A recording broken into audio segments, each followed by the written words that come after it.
실제로 강간죄로 고소당했는데 당사자는 정작 그때 다른 장소에서 동료들과 업무 중이었고 상대방을 만난 사실조차 없었던 사건이 있었습니다. 명백한 무고지만 무고 고소를 위해서는 증거를 고소하는 사람이 내야 됩니다. 이런 사례는 행적에 대한 알리바이가 주요한 무고 증거로 사용될 수 있습니다.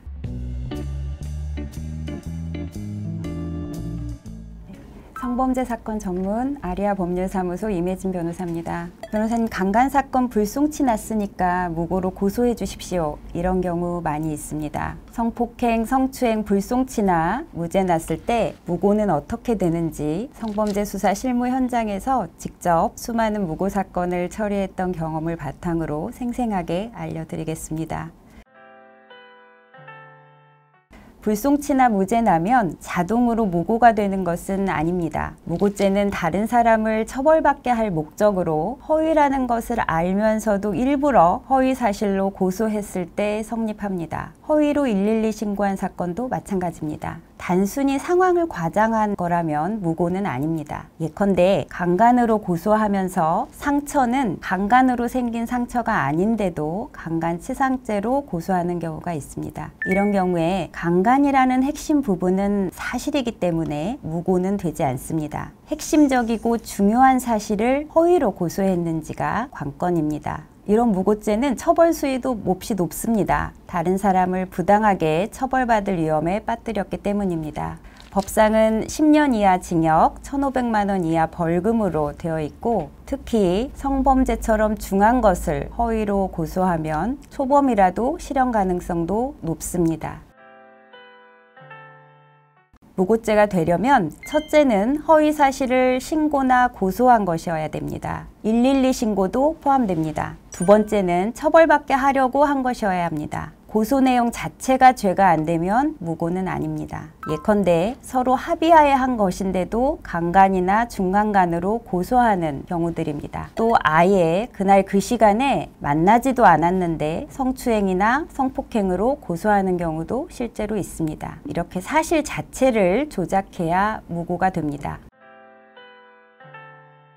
그럼 무고죄 고소는 언제 해야 되느냐 궁금하실 텐데요. 불송치 결정이 나고 난 다음에 또는 재판까지 가서 무죄 판결을 받고 난 다음에 준비해야 합니다. 불송치가 난 이후 무죄 판결문은 무고로 고소할 때 아주 중요한 자료가 됩니다. 며칠 전에 언론에 난 사건 중에 성추행으로 고소를 당하니까 성추행 사건 수사가 끝나기도 전에 바로 상대방을 무고로 고소한 사건이 있었습니다. 상대방을 압박하기 위해서 그렇게 한 건데요. 그런데 결국 그 사건은 성추행의 유죄 판결이 났고 상대방을 무고로 고소한 것은 오히려 무고의 무고가 돼서 아주 중한 처벌이 내려졌습니다. 이렇게 고소한 상대방을 압박하기 위해서 본 사건의 수사 결과나 재판 결과가 나오기도 전에 성급하게 무고 고소를 하는 것은 삼가야 됩니다.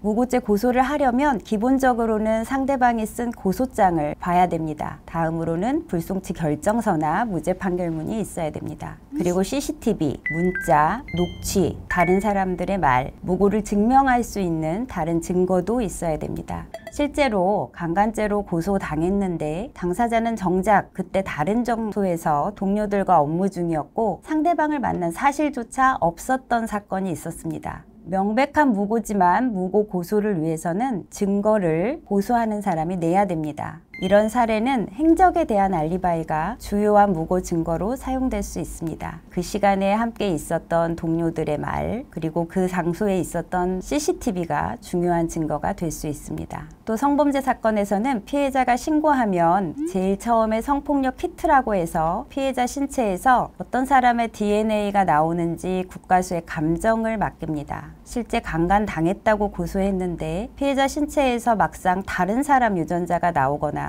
아무것도 안 나오는 경우도 있습니다. 이런 경우는 국가수 유전자 감정 결과도 무고 증거가 될 수 있습니다. 또 예컨대 강간으로 고소한 후에 친구들에게 나 3천만 원만 받아낼 거야 라고 말한 것이 드러나서 무고로 처벌받은 사례도 있고, 어떤 경우는 강간당한 흔적이라면서 상처 사진을 냈는데 그것이 알고 보니 인터넷에서 다운받은 멍든 사진인 것이 드러나서 무고로 처벌받은 사례도 있습니다. 이렇게 무고로 고소할 때는 그 고소가 허위였다는 것을 증명할 수 있는 증거들이 중요합니다.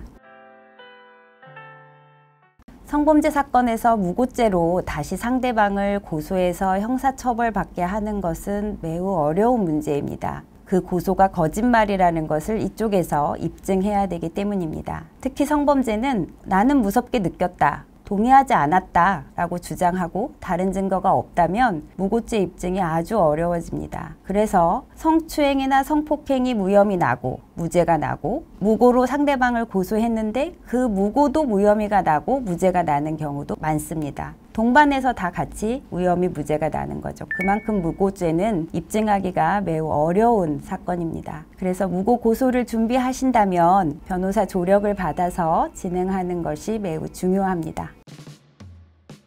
다음에는 더 유익한 정보로 말씀드리도록 하겠습니다.